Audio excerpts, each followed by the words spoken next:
Hello बच्चों, उम्मीद करते हैं कि आप सभी स्वस्थ होंगे और आप सबकी स्टडी एक ठीक ठाक ट्रैक पे आ गई होगी इस माध्यम से। और मौसम तो काफ़ी अच्छा है पढ़ने के लिहाज से। तो हम ये भी उम्मीद करते हैं कि जो लास्ट इससे पहले का वीडियो जो हमने डिलीवर किया था, जिसमें कि लेंसेस के बारे में कुछ इन्फॉर्मेशन थी, और उससे पहले हम लोगों ने एक बात किया था कि अगर कोई curve surface, spherical curve surface है, तो उस पर रिफ्रैक्शन का क्या इक्वेशन होता है। और हम ये उम्मीद करते हुए कि आप सब ने ये सारा चीज़ें देख लिया होगा और इससे बिलोंगिंग क्वेश्चन भी कुछ सॉल्व किए होंगे। आज का जो हमारा टॉपिक है वो लेंस मेकर फार्मूला, एक बेहद इंपॉर्टेंट टॉपिक है। लेंस मेकर फार्मूला हम लोग डिराइव करेंगे कि लेंस मेकर फार्मूला क्या होता है, and then will come to that why it is called lens maker formula. ये लेंस मेकर फार्मूला इसको कहते क्यों हैं, उससे रिलेटेड क्वेश्चन कैसे फ्रेम होते हैं, किस तरह से क्वेश्चन बोर्ड पूछता है उसमें से, या और भी कुछ एक एग्जाम में किस तरह के क्वेश्चन इस पर्टिकुलर टॉपिक से आते हैं, हम लोग आज की क्लास में डिस्कस कर पाएंगे। आप सभी पेन कॉपी लेकर बैठ जाइए, और ये ऑलमोस्ट 40 मिनट 45 मिनट आपका क्लास होने वाला है। तो चलें स्टार्ट करते हैं रे ऑप्टिक्स में पहला ही lens maker formula.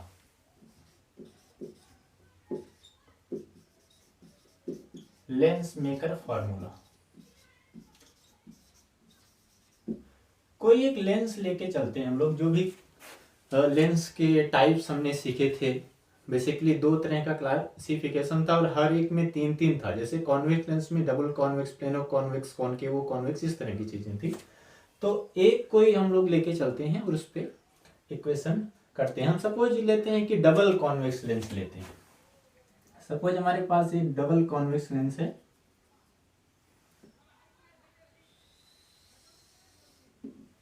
Radius of curvature same लिया जाता है, यानी R1 इक्वल टू R2 लेंगे। लेंस की डेफिनेशन के अकॉर्डिंग एक कंपोजिशन दो सरफेस का होता है, जिसमें कम से कम एक स्फेरिकल होना चाहिए। तो सपोज हमारे पास ये एक लेंस है, इसका हम प्रिंसिपल एक्सिस बनाते हैं। ये फर्स्ट प्लेन है, ये सेकंड प्लेन या सरफेस है, और हम मानते हैं कि फर्स्ट सरफेस उसको माना जाएगा जिस पर लाइट इंसिडेंट होगी, जो एक्सपोजर सरफेस होगा, ऑब्जेक्ट की तरफ होगा। तो हम ये फर्स्ट वाले को एक्सपोजर मानते हुए कि फर्स्ट पे ही लाइट इंसिडेंट करेगी, और हम एक पॉइंट ऑब्जेक्ट यहाँ पर एज्यूम करते हैं जो कि पहले सरफेस की तरफ है। यहाँ पर एक ऑब्जेक्ट O है, पॉइंट ऑब्जेक्ट O है। कोई सा भी डिस्टेंस हमेशा पोल से नापते हैं, ये पॉइंट पोल होगा। पोल की क्या क्राइटेरिया है, क्या प्रॉपर्टी, ये हमने पहले ही सीख लिया है। अब देखो, थोड़ी देर के लिए हम लोग मानते हैं कि अगर सेकंड प्लेन एब्सेंट होता, if second plane is absent, only one plane is there, ऐसा कुछ, and if a ray of light is incident here in this way, on first surface, obviously this curved surface, spherical surface, is polished to consider, that is called center of curvature, and this will be here। कुछ इस तरह का sphere ये assume करोगे ऐसे, तो इसका centre suppose यहां से आएगा, या हम कहते हैं कि ये हम नॉर्मल एक ड्रॉ कर रहे हैं, ये C1 होगा, यहां लिखना जरूरी नहीं है, C1 होगा, और यहां से यहां तक की डिस्टेंस को हम क्या लिखेंगे, R1 लिखेंगे। ये सारा कुछ हमने पिछले क्लास में डिस्कस किया था, तो यहाँ पर सारा कुछ हम नहीं लिखेंगे, नहीं तो इसमें बहुत जंबल होगा बहुत।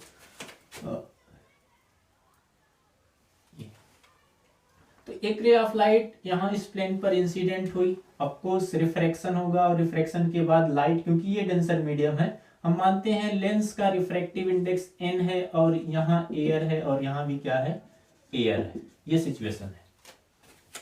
अभी रिफ्रैक्शन होगा, रिफ्रैक्शन होके लाइट क्या होगी, नॉर्मल की तरफ बेंट होगी, और कुछ ये जो लाइट यहाँ जा रही थी यहाँ ना जाके, बल्कि कुछ इस रास्ते से जाके यहाँ पर कहीं पर मिलेगी ऐसे, या हम कहेंगे इस O ऑब्जेक्ट का ये इमेज बना है क्या, I डैश। हमने अभी तक इस प्लेन को एब्सेंट समझा है, बट एक्चुअली में ये प्लेन भी क्या है। तो अगर ये प्लेन भी होता तो ये लाइट ऐसे ना जाती। अगर ये प्लेन सेकंड वाला प्लेन भी होता यहाँ पर तो लाइट यहां नहीं जाती, इसका इमेज यहां नहीं बनता, क्योंकि ये प्लेन का रिफ्रैक्शन हमने एब्सेंट कर दिया यहां से। अब ये now come to that plane also, इस प्लेन के बारे में भी हम अगर सोचें और हम पाएंगे कि ये जो ऑब्जेक्ट है, ये जो ऑब्जेक्ट है इसका जो इमेज बना है सेकंड प्लेन के लिए, ये वर्चुअल ऑब्जेक्ट का काम करेगा। क्यों? क्योंकि ये सेकंड प्लेन में लाइट किसके अलोंग आ रही है, कुछ इसके अलोंग आ रही है ऐसे, और यहां पर कोई ऑब्जेक्ट नहीं है। तो ऑब्जेक्ट कौन सा माना जाएगा, ये माना जाएगा इस सेकंड प्लेन के लिए। और जब सेकंड प्लेन पे इस तरह से लाइट आएगी तो फिर से ये क्या है, इसका अगर हम यहाँ पर देखो नॉर्मल बनाने का कोशिश करें ऐसे, मान लो ये इसका सेंटर ऑफ कर्वेचर है, तो एक लाइन ऐसे कुछ ज्वाइन करोगे इस तरह से ऐसा, ये इसका नॉर्मल हो जाएगा। और नॉर्मल यहां पर लाइट क्या है, मीडियम है जिसका रिफ्रैक्टिव इंडेक्स n है, और ये एयर है, तो अगेन डेंसर से रेयरर में जा रही है तो नॉर्मल से दूर हटेगी। ये नॉर्मल है, यहां से लाइट दूर जाएगी, तो कुछ इमेज जो बनेगा फाइनल इमेज कुछ यहां बन जाएगा। लाइट देखो, लाइट का पाथ क्या था, ये था, ये नॉर्मल है तो इससे थोड़ा दूर जाएगी, तो इसके अलोंग हमने माना कि आई, और ये फाइनल इमेज आई पर बना, फाइनल इमेज आई बना। कुछ एक डिस्टेंस के एजम्पशन है मानने का, एक ये है कि ऑब्जेक्ट की जो डिस्टेंस नापते हैं उसको हम u लिखते हैं, इमेज की जो डिस्टेंस नापते हैं उसको हम v लिखते हैं। ये फाइनल इमेज v बना था। एक इमेज ये बना था कि जब इसको सेकंड को हमने एब्सेंट मान लिया था, तो ये वाली जो इमेज है इसको हम यहां से, ये डिस्टेंस हम इसको v प्राइम मान लेते हैं। ऐसा कहने का सेंस ये है कि वो ऑब्जेक्ट जो एक बाई कॉन्वेक्स लेंस के सामने रखा था, और इसकी प्रॉपर्टी क्या है, इसका रेडियस ऑफ कर्वेचर सेम है, जो इसका है वही इसका है। अब कंडीशन ये है कि अगर ये ऑब्जेक्ट यहाँ पर रखा था तो पहले प्लेन के रिफ्रैक्शन के थ्रू जो इमेज बन रहा था वो आई डैश पर बन रहा था। वो कहां से, यहां से वी डैश पर, पोल से वी डैश की डिस्टेंस पर अपोजिट टू द लेंस बन रहा था।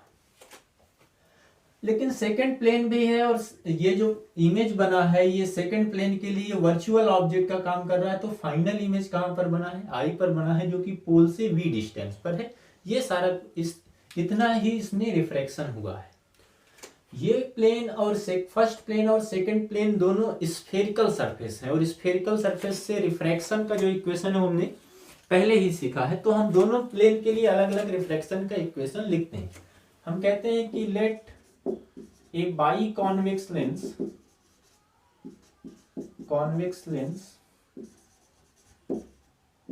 Is in air. एक बाई कॉन्वेक्स लेंस है जो एयर में रखा है। An object which is placed, एक ऑब्जेक्ट हमारे पास है, is at u distance from first surface. First surface से u डिस्टेंस पर एक ऑब्जेक्ट रखा है। By first surface the image is form at I prime which will work as virtual object for second surface, thus final image is formed at I which is v distance from the pole। तो हम कहते हैं कि refraction by first surface हम लिखते हैं, refraction by first surface, पहले surface का रिफ्लेक्शन लिखते हैं। इक्वेशन क्या है रिफ्रैक्शन का, इक्वेशन अगर याद हो, हमने क्या लिखा था कि n by v minus 1 by u equal to n minus 1 by r. अगर ये स्फेरिकल सरफेस एयर में रखा है और लाइट रेयरर मीडियम से डेंसर मीडियम में जा रही है, if light is coming from denser to rarer, मतलब हमने क्या कहा था कि सेम मीडियम है, सेम मटेरियल है, अगर लाइट मटेरियल से एयर में आ रही, डेंसर से रेयरर में आ रही, तब इक्वेशन थोड़ा सा चेंज हो जाता है। n के जगह पर हम लोग 1/n लिखते हैं, 1/n/v minus 1/u equal to n के बजाय 1/n माइनस 1/r लिखेंगे। इसको हमने लॉ ऑफ रिवर्सिबिलिटी में आपको बताया था। ये कंडीशन कब होगी? लाइट वो स्फेरिकल सरफेस एयर में रखा है और लाइट एयर से स्फेरिकल सरफेस के अंदर जा रही है, उस सिचुएशन में n/v minus 1/u equal to n minus 1/r करते हैं। और अगर हमने कहा कि सपोज कंसीडर करिए कि वहीं पर एक कोई मिरर लगा है और लाइट रिफ्लेक्ट होके उसी पाथ को फॉलो करती है, लॉ ऑफ रिवर्सिबिलिटी लगाते हैं तो n के बजाय 1/n कर देंगे। तो ये कंडीशन कब थी कि जब लाइट एयर से ग्लास में जा रही थी या डेंसर मीडियम में, और ये कंडीशन कब है? जब लाइट डेंसर मीडियम से बाहर ग्लास एयर में आ रही है या रेयर मीडियम में आ रही है, तब ये वाला इक्वेशन अप्लाई करेंगे। आइए यहाँ पर पहले सरफेस के साथ सिचुएशन क्या है कि लाइट ओ से चलती है, एयर से और डेंसर मीडियम में जाती है। रिफ्रैक्शन का इक्वेशन हम लोग लिखेंगे क्या? n/v।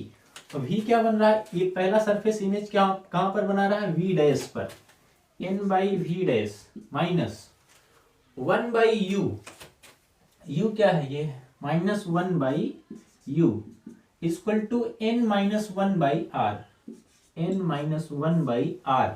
और इसका रेडियस ऑफ कर्वेचर, इसका रेडियस ऑफ कर्वेचर किधर आएगा? इधर आएगा, पॉजिटिव लेंगे तो सिंपली r1 हम मान लेते हैं। इस सरफेस का क्या है?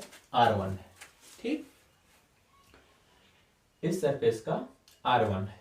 नाउ इसको 1 करते हैं।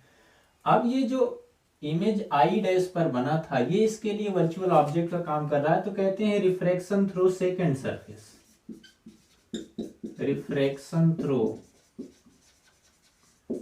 Second surface. अगर सेकंड सरफेस का रिफ्रैक्शन हम लोग देखते हैं तो हम उसके लिए क्या लिखेंगे? अभी क्या हो रहा है? लाइट ग्लास से बाहर एयर में आ रही, तो n के बजाय हम क्या लिखेंगे? 1/n लिखेंगे। तो देखो n/v, यहां पर इमेज कहां पर बन रहा है? v पर बन रहा है। ये वाला इमेज किस पर बना था? v प्राइम पर बना था, तो हमने क्या लिखा था? n/v prime minus 1/u। इस सरफेस के लिए ये चीज ऑब्जेक्ट का काम कर रहा है आई प्राइम, और इमेज क्या है? आई पर बन रहा है, जो कि v डिस्टेंस पर है। रिफ्रैक्शन थ्रू सेकंड सरफेस, ध्यान देना, देखो n/v, n के बजाय मैं क्या लिखूंगा यहाँ पर? 1/n।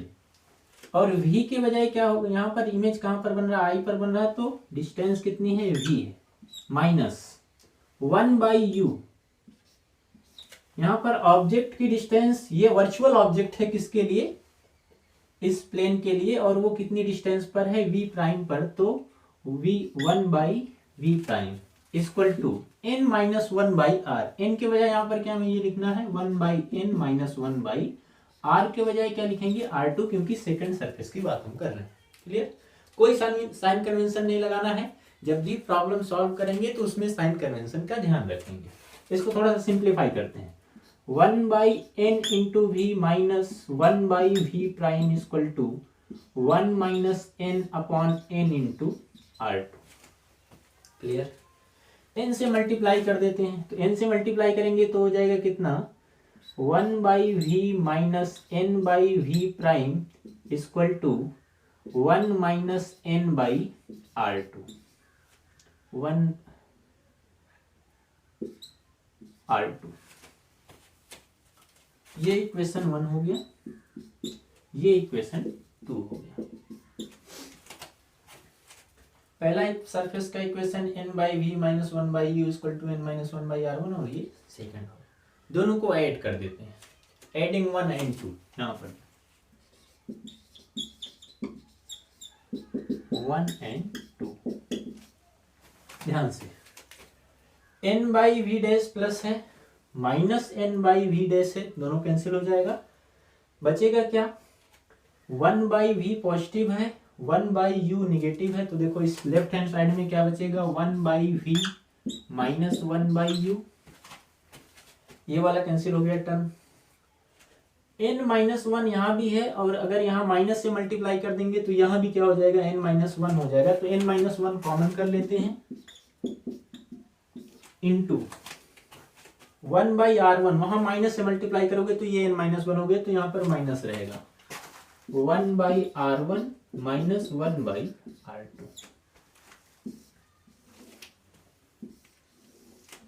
ये दोनों को ऐड करने पर ऐसा आ गया।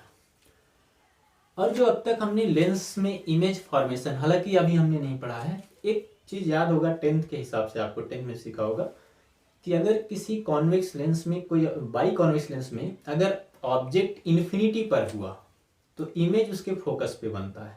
वो वाली कंडीशन यहाँ पे लगाते हैं, ध्यान देना कि if you at infinity, object कहां पर है, इन्फिनिटी पर है, तो v क्या होता है, इमेज कहां बनता है, इमेज f पर बनता है।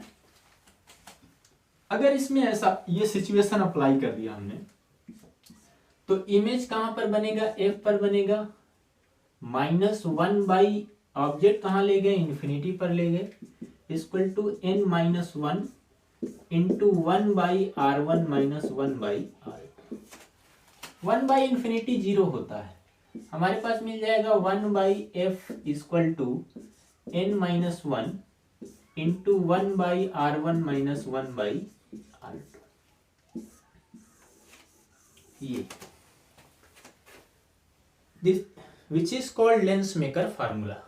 सिंपल सा टर्म्स है, क्या किया गया, दोनों प्लेन का अलग अलग रिफ्रैक्शन लिखा गया, रिफ्रैक्शन का स्फेरिकल सरफेस में जो रिफ्रैक्शन हम लोग लिखते थे, और दोनों को ऐड कर दिया गया। ऐड करने पर हमारे पास इक्वेशन क्या आ गया, फोकल 1/f, f क्या होता है, focal length, 1/f equal to n minus one into 1/r1 minus 1/r2।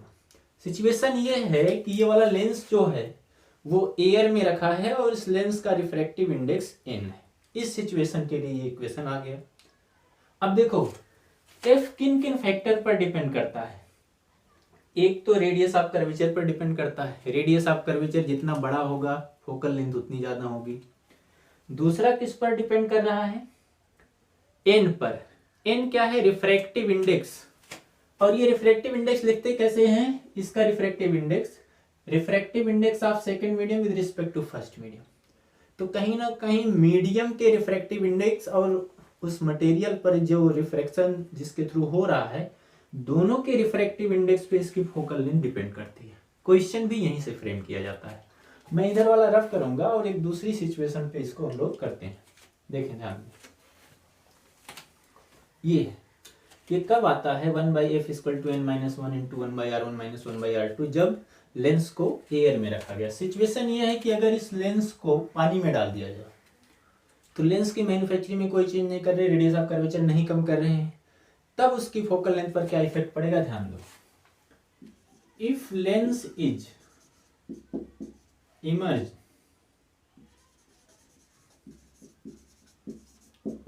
In a medium, पानी ही क्यों, कोई मीडियम लिया जाए, of refractive index n1 and that of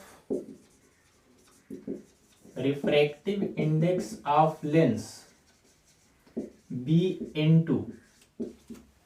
situation ये है कि इस लेंस को जिसका रिफ्रैक्टिव इंडेक्स n2 है, उसको एक दूसरे मीडियम में रख दिया गया जिसका रिफ्रैक्टिव इंडेक्स n1 है। एयर नहीं, यहाँ पर क्या हो गया, n1 हो गया, यहाँ पर क्या हो गया, n1 हो गया। तो याद करो, हमने कहा था कि जब भी ऐसी सिचुएशन आती है, तो क्योंकि ये इक्वेशन डेराइव किया गया कैसे, बाहर के मीडियम का रिफ्रैक्टिव इंडेक्स 1 मानते हुए, तो अगेन इसको 1 करने का ट्राई करो।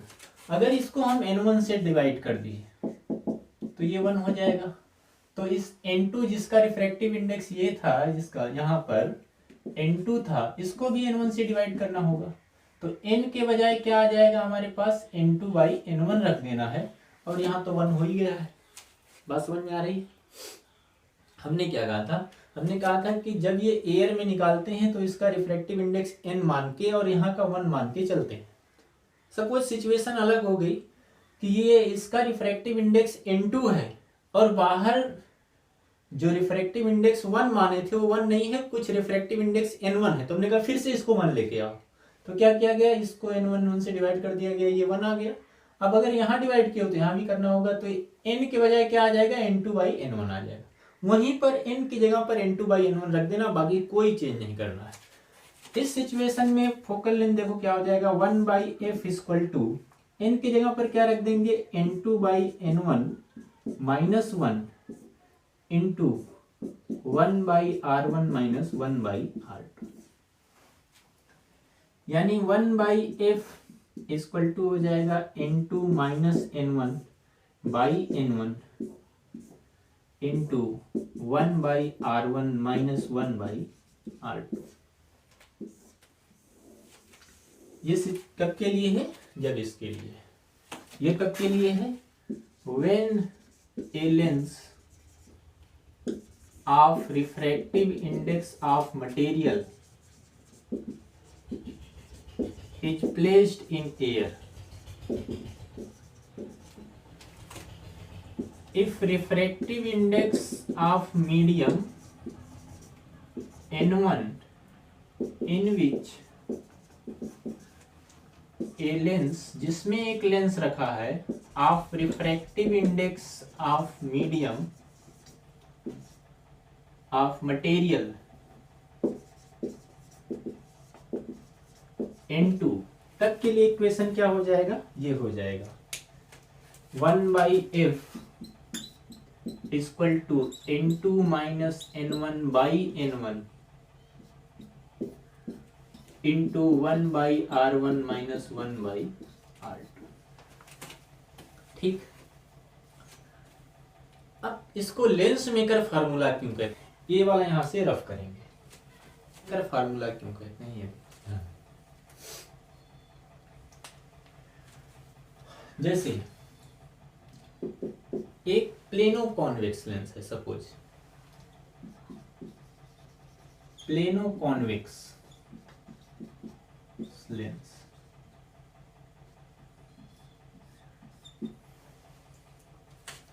पहला सरफेस प्लेन है और दूसरा सरफेस क्या है, कॉन्वेक्स है। उसकी फोकल लेंथ का इक्वेशन लिख लीजिए, 1/f इक्वल टू, मान लो एयर में रखा है, n-1, n क्या है, उस लेंस के मटेरियल का रिफ्रैक्टिव इंडेक्स है, इंटू 1/r1, पहला सरफेस कैसा है, प्लेन है, दूसरा सरफेस कैसा है, कॉन्वेक्स है।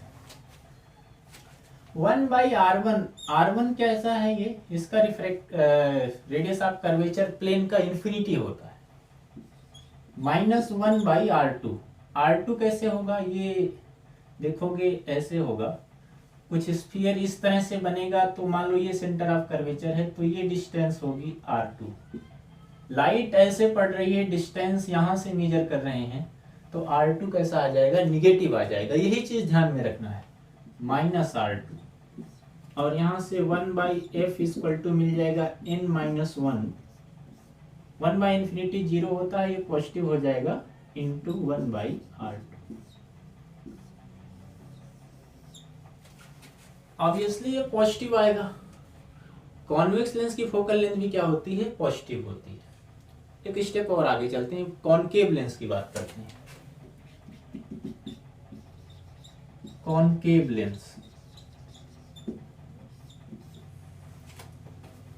सपोज हमारे पास एक डबल कॉनकेव लेंस है, दोनों सरफेस कैसा है, कॉनकेव, ऐसा। ये पहला सरफेस, ये दूसरा सरफेस, ये मान लो प्रिंसिपल एक्सिस है। पहले सरफेस का सेंटर ऑफ कर्वेचर C1 ये आएगा, दूसरे सरफेस का सेंटर ऑफ कर्वेचर इधर आएगा C2, ये हो जाएगा इसका R1 हो जाएगा, और ये डिस्टेंस कितनी होती है, R2 होती है। ठीक, ये वाला सरफेस कैसे बना होगा, कुछ इस तरह से बना होगा, सेंटर ऑफ कर्वेचर इधर ही आएगा। यहां पर देखते हैं हम इसके फोकल लेंथ का इक्वेशन लिखते हैं, हम कहते हैं 1/f, मान लो इसका रिफ्रैक्टिव इंडेक्स n है और बाहर एयर है, equal to n-1, 1/r1, light इस तरह से पड़ रही है और डिस्टेंस इस पोल से नापोगे C1 तक के लिए इधर है, तो -1/-r1, माइनस 1/R2। लाइट भी ऐसे ही जाएगी, ट्रांसपेरेंट मीडिया होता है, और पोल से यहां तक की डिस्टेंस भी ऐसे नापोगे तो ये क्या हो जाएगा प्लस R2। क्या मिलेगा 1/F इक्वल टू n-1, और ये वैल्यू जो आएगी वो निगेटिव आएगी, ये भी निगेटिव ये भी निगेटिव, दोनों मिलके क्या आएगी निगेटिव वैल्यू आएगी। कितनी आएगी -1/R1 -1/R2। अगर दोनों बराबर हो गए तो -2/R आ जाएगी, निगेटिव वैल्यू होगी, यानी यहां से F क्या आ जाएगा निगेटिव आ जाएगा। और इसीलिए हम कहते हैं क्या कॉन्वेक्स लेंस की फोकल लेंथ क्या होती है निगेटिव होती है।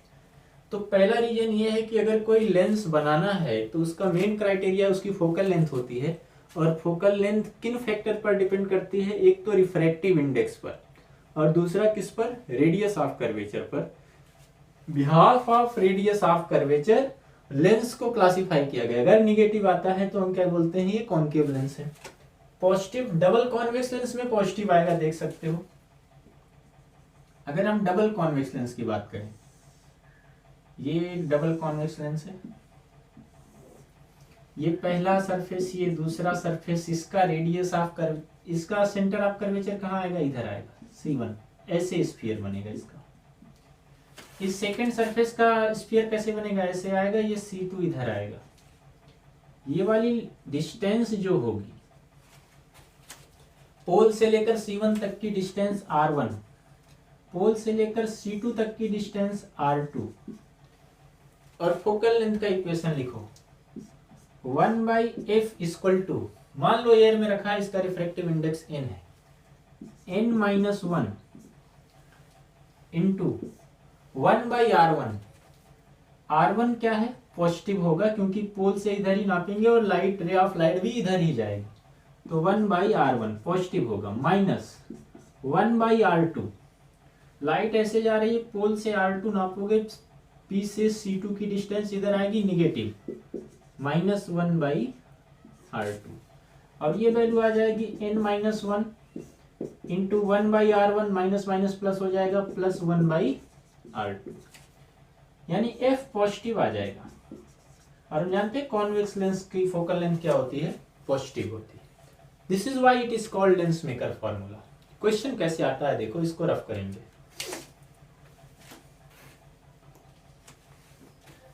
जैसे क्वेश्चन ये है, a double convex lens with same radius of curvature of material of refractive index 1.5 of focal length of lens is 20 centimetre, what is the radius of curvature. देखो कैसे सॉल्व करेंगे। क्या कहा गया, डबल कॉन्वेक्स लेंस है और दोनों faces का रेडियस ऑफ कर्वेचर सेम है, मतलब कंडीशन क्या है, R1 इक्वल टू R2 हम मान लेते हैं वो R है, ऐसा मान लेते हैं, इससे यही हमको पता करना है। फोकल लेंथ दिया है F, कितना दिया है, फोकल लेंथ की वैल्यू दी है 20 सेंटीमीटर, और म्यू की वैल्यू या n की वैल्यू दिया है 1.5। R हमको निकालने के लिए कहा गया। हमारे पास लेंस मेकर फॉर्मूला है, क्या है, एयर में रखा गया है तो कोई इशू नहीं है, 1/F equal to n-1 into 1/R1 minus 1/R2। Double convex lens है, सिचुएशन समझोगे डबल कॉन्वेक्स लेंस की क्या होती है, ये होगा डबल कॉन्वेक्स लेंस ऐसा, ये पहला सरफेस है C1 इधर आएगा, ये दूसरा सरफेस है C2 इधर आएगा। ये बार बार बनाने की जरूरत नहीं पड़ेगी, आपको ये आइडिया बन जाएगा दो चार क्वेश्चन को प्रैक्टिस करने की वजह से। C2 कितना होगा, इसका मान लो R2 होगा, और ये C1 की डिस्टेंस पोल से कितनी होगी R1 होगी। इसमें कह दिया गया दोनों सेम है, ये R1 इक्वल टू R2 है। साइन कन्वेंशन कैसे लगाते हैं ध्यान दें। 1/F कितना दिया है, 20 दिया है, n-1 1.5 दिया है, -1, R1 R2 दोनों बराबर हैं। देखो R1 क्या होगा, यहां से पॉजिटिव लिया जाएगा 1/R, माइनस R2 क्या लिया जाएगा, निगेटिव लिया जाएगा, क्योंकि बराबर है तो ये क्या हो जाएगा 1/-R। हमारे पास मिल जाएगा 1/20 इक्वल टू, इसको सॉल्व करोगे तो आ जाएगा यहाँ पर 0.5 और यहाँ पर आ जाएगा 2/r, क्योंकि ये प्लस हो जाएगा इस तरह से। ठीक, यहाँ से r की वैल्यू आसानी से निकाली जा सकती है। देखो कैसे, यहाँ हम कह सकते हैं क्या, ऐसा थोड़ा सा सॉल्व और कर सकते हो, तो ये हो जाएगा 1/r इक्वल टू 1/20। ये मल्टीप्लाई कर दिया, 1.0/r equal to 1/20। r equal to कितना हो जाएगा 20 सेंटीमीटर। और भी क्वेश्चन है, इसको रफ करेंगे। जैसे क्वेश्चन ये है, A plano convex lens of refractive index 1.5 of focal length 18 centimeter. Calculate the radius of curvature of spherical surface. Plano convex है, plano convex की कंडीशन क्या होती है, एक पहला सरफेस प्लेन होगा, दूसरा क्या होगा कॉन्वेक्स होगा। इस दूसरे सरफेस का रेडियस ऑफ कर्वेचर पूछे हैं, क्या क्या दिया गया, एक तो फोकल लेंथ दिया गया है 18 सेंटीमीटर और दूसरे रिफ्रैक्टिव इंडेक्स दिया गया है 1.5। एयर में रखा है, यहाँ पर एयर है, यहाँ पर एयर है। हमसे पूछा गया कि आर क्या होगा स्फेरिकल सरफेस का। एक चीज ये है कि पहला सरफेस अगर क्या है प्लेन सरफेस है तो उसका आर क्या होता है इन्फिनिटी होगा। लेंस मेकर फार्मूला लगाते हैं, 1/f equal to n-1 into 1/r1 minus 1/r2। Simple. f दिया है 18, 1/18 equal to n-1 1.5 minus 1। r1 कितना होगा इन्फिनिटी होगा, माइनस r2 कितना होगा, मान लेते हैं r है, r2 या r2 ही रखते हैं। और r2 देखो आएगा कैसे, c2 तो यहाँ आएगा ना, तो ये वाली डिस्टेंस r2 जो होगी वो निगेटिवली जाएगी, तो यहाँ पर क्या हो जाएगा माइनस r2। थोड़ा सॉल्व करोगे और क्या मिल जाएगा ध्यान देना, 1/18 इक्वल टू 1 माइनस 1.5 माइनस 1.5, ये 0 और ये प्लस बाई r2। यहाँ से r2 आसानी से निकाला जा सकता है, r2 इक्वल टू क्या हो जाएगा 0.5 इंटू 18 इक्वल टू 9 सेंटीमीटर। यही क्वेश्चन भी फ्रेम होंगे, बस क्या चीज ध्यान रखना है, साइन कन्वेंशन ध्यान रखना, आसानी से आता रहेगा। इसको रफ करते हैं और एक दूसरा क्वेश्चन ये सॉल्व करते हैं कि अगर मीडियम ही चेंज कर दिया जाएगा तब क्या होता है, उसको हम लोग सॉल्व करते हैं। इसको रफ करें। जैसे एक क्वेश्चन है, a double convex a convex lens of focal length 0.2 metre of refractive index 1.5 immerse in a water of refractive index 1.33, find the focal length in water. Situation वही आ गई, पहले एयर में उसकी फोकल लेंथ थी, अब उसको पानी में डाल दिया गया, उसकी फोकल लेंथ कितनी चेंज हो जाएगी। देखो क्या क्या दिया है, तो कॉन्वेक्स लेंस मतलब डबल कॉन्वेक्स लेंस है, रेडियस ऑफ कर्वेचर दोनों का सेम माना जाएगा।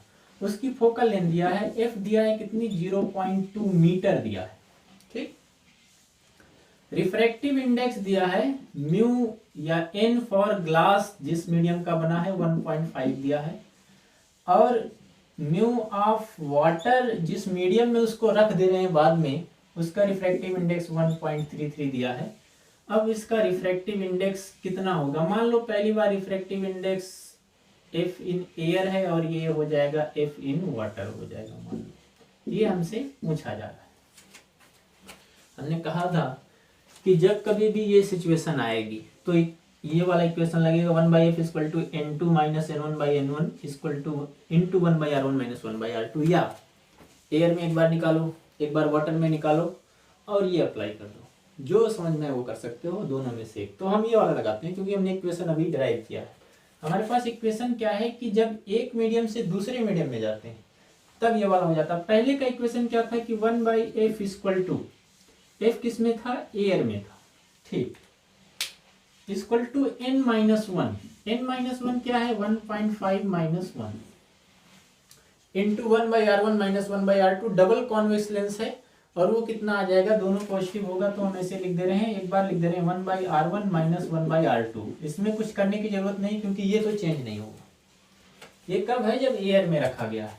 When it emerge in water, तो हम कहते हैं, मान लेते हैं उसका फोकल लेंथ कितना हो गया, वाटर वाले का ऐसा हो गया। अब कौन सा इक्वेशन लगेगा? ये n2 माइनस n1। n2 कितना है? 1.5 है, minus 1.33 divided by n1 1.33 into ये वाला तो वही आएगा 1/r1 माइनस 1/r2। ठीक, इतना तो आसानी से लिखा जा सकता है। ये वाली दी है वैल्यू, कितनी दी है? 0.2, 1/0.2 equal to 1.5 minus 1 into 1/r1 minus 1/r2। ये वाली हमको निकालनी है। हम क्या करते हैं, इसको फर्स्ट बना लेते हैं, इसको सेकंड बना लेते हैं और फर्स्ट को सेकंड से डिवाइड कर देते हैं। उससे क्या हासिल होगा? ये r1 r2 वाला टर्म कैंसिल हो जाएगा और वाटर वाली रिफ्रैक्टिव इंडेक्स आ जाएगी। हम तो देखो वही करते हैं, क्या कहते हैं कि फर्स्ट डिवाइडेड बाई सेकंड, और यही करना है। और जैसे डिवाइड करोगे तो क्या मिलेगा? 1/0.2 divided by 1 focal length in water equal to, इधर वाला कितना था? 1.5 माइनस 1 था, इंटू वाला टर्म वैसे ही रहने देते हैं, जो आएगा 1/r1 माइनस 1/r2, वो ऐसे यहाँ पर कॉपी कर देंगे। डिवाइडेड बाई यहाँ पर क्या आएगा? 1.5 माइनस 1.3 डिवाइडेड बाई 1.33, और ये नीचे वाला टर्म वही कॉपी कर देंगे, जो कि आपस में कैंसिल हो जाएगा। ये ऊपर जाएगा फोकल लेंथ इन वाटर, ये नीचे आएगा और इसको हम इधर भेज देंगे। मिल जाएगा 0.2 into 1.5 minus 1 upon 1.5 minus 1.33 divided by 1.33, ये आ जाएगा। ठीक, थोड़ा सा इसको सॉल्व करते हैं और यहीं पर in water equal to 0.2 into 0.5, ये वाला ऊपर जाएगा इंटू 1.33 डिवाइडेड बाई 1.5 माइनस 1.3, तो हो जाएगा 0.0 में से 3 जाएगा 717। और थोड़ा सा इसको और सॉल्व करोगे तो ये वैल्यू हमारे पास, थोड़ा और सॉल्व करोगे तो हमारे पास मिलेगा 0.01 इंटू 1.33 डिवाइडेड बाई 0.17, और ये हमारे पास जो मिलेगा वो लगभग 0.78 सेंटीमीटर आ जाएगा। पहले कितनी थी फोकल लेंथ? 0.2, अभी कितनी हो गई फोकल लेंथ? 0.78 या 0.8 के आसपास। कहने का सेंस ये है कि अगर किसी लेंस की फोकल लेंथ एयर में कुछ है और उसका मटेरियल अगर हम चेंज करते हैं, मीडियम का मटेरियल चेंज करते हैं, डेंसर की तरफ लेके जाते हैं, तो फोकल लेंथ बढ़ती है। अब एक सिचुएशन ध्यान दो कि अगर एक लेंस है जिसका रिफ्रैक्टिव इंडेक्स n है, उसको एक ऐसे मीडियम में ले जाके रख दिया गया जिसका रिफ्रैक्टिव इंडेक्स उस ग्लास के रिफ्रैक्टिव इंडेक्स के बराबर है। मतलब ग्लास का लेंस है और उसको लिक्विड ग्लास या मोल्टन ग्लास में रख दिया गया, तो फोकल लेंथ कितनी हो जाएगी? लेंस ही डिसअपीयर हो जाएगा, फोकल लेंथ इन्फिनिटी हो जाएगी। इसका मीडियम कम और सराउंडिंग का मीडियम ज्यादा होगा, तब क्या होगा? एक दो सिचुएशन उस पर हम बात कर लेते हैं। ये जैसे मान लो एक ग्लास क्यूब है, उससे एक लेंस कट करके निकाल लिया गया, तो क्या होगा? बाहर का मीडियम ग्लास हो जाएगा और अंदर का मीडियम क्या हो जाएगा? एयर हो जाएगा। एक ग्लास था, उससे ऐसा लेंस कट करके निकाल लिया गया, बाहर मीडियम डेंसर हो गया। देखो, मान लो यहां से पैरेलल आने वाली लाइट इस पर इंसिडेंट करेगी ऐसे, इस सरफेस का रेडियस आप इस पे नॉर्मल ऐसे डालेंगे, यहाँ एयर है तो इससे दूर जाएगी कुछ, यहाँ पर लाइट जाएगी। फिर इस सरफेस का नॉर्मल बनाओगे, बाहर फिर डेंसर आ गया और नॉर्मल की तरफ फिर बढ़ेगी तो ऐसे जाएगी। उसी तरह से ये वाली लाइट भी ऐसे जाएगी। है तो कॉन्वेक्स लेंस, लेकिन लाइट को डाइवर्ज कर रहा है, मतलब नेचर चेंज हो गया। तो अगर लाइट एक लेंस को डेंसर मीडियम की तरफ लेके जाते हैं, मतलब डेंसर मीडियम में रखते हैं और मीडियम उस लेंस के रिफ्रैक्टिव इंडेक्स से ज्यादा डेंसर हो गया, तब उसका नेचर ही चेंज हो जाएगा। सेम रिफ्रैक्टिव इंडेक्स वाले मटेरियल में रखने पर उसकी फोकल लेंथ इंफिनिटी हो जाएगी। पहले के कंपेयर में डेंसर मीडियम में रखने पर उसकी फोकल लेंथ बढ़ेगी, जैसे इस केस में हुआ। ये क्वेश्चन इंपॉर्टेंट क्वेश्चन है, आता है 2017 में पूछा गया क्वेश्चन है ये। तो इस तरह से क्या होता है, फोकल लेंथ चेंज होती है किसके बिहाफ पर, मीडियम जिसमें लेंस रखा है। और इसलिए ये इक्वेशन क्या, इसको हम क्या बोलते हैं, लेंस मेकर फार्मूला बोलते हैं। ये सारे क्वेश्चन सब लोग करना, और भी बुक्स में कुछ क्वेश्चन होंगे उसको ट्राई करना। हम लोग नेक्स्ट टर्म पर फिर देखते हैं कि इससे रिलेटेड कुछ और एक अच्छे क्वेश्चन एक दो डिस्कस करेंगे, और फिर रिफ्रैक्शन थ्रू प्रिज्म पे हम लोग आएंगे। तब तक एंजॉय करिए, मस्त रहिए। Thank you.